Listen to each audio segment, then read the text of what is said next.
Ang Apari at Tuguegarao sa magkabilang dulo ng Cagayan, pinag-uugnay ng Pigatan Bridge sa Alcala sa pusod ng probinsya. 1980 pa ito nakatayo at sa mga magsasaka, daan ito para maihatid ang kanilang mga ani. Wala na tulay ng Pigatan. Pero kahapon, gumuho ito sa isang iglap. Di bababa sa 7 ang sugatan. Nakasampa sa tulay ang mga dumaang truck na puno ng palay at mais. Bawat truck nasa 50 tonelada ang bigat. Lagpas sa 18 tonelada lang na kapasidad ng tulay ayon sa DPWH. Inaalam pa kung kanino ang mga truck na sabi ni Governor Edgardo Aglipay ay handa raw nilang ihabla.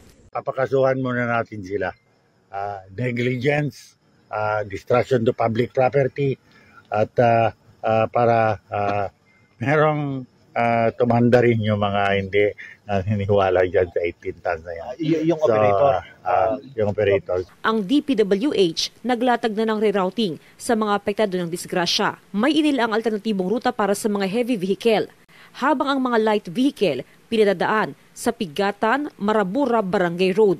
Dapat po gumawa ng bago. Hindi lang bago, ngunit yung talagang tutugon na sa pangangailangan ng isang major artery national highway na siyang dinadaanan ng lahat ng sasakyan. Ayon sa DPWH, regular daw dapat ang retrofitting ng tulay, kaya inaalam nila kung kailan ito huling inayos.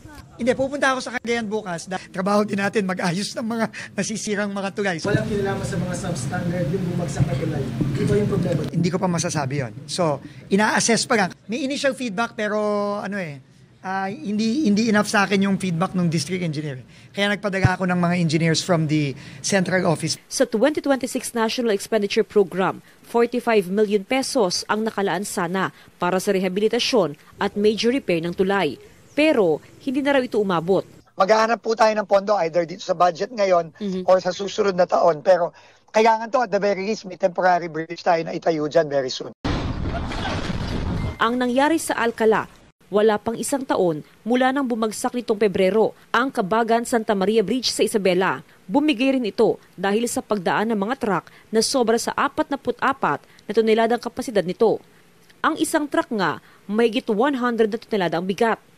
Di patiyak ang resulta ng investigasyon ng Special Committee na binuuno ng DPWH. Pero nitong Agosto, sinabi ni Nooy Secretary Manuel Bunoan na kompleto na ang technical investigation nila base sa post ng Cagayan Provincial Information Office.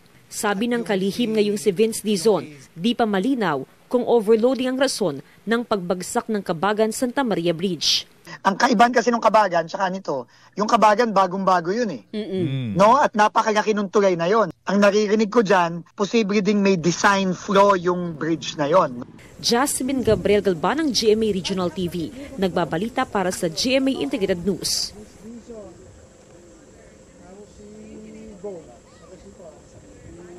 Ilan yung 1, 2, 3?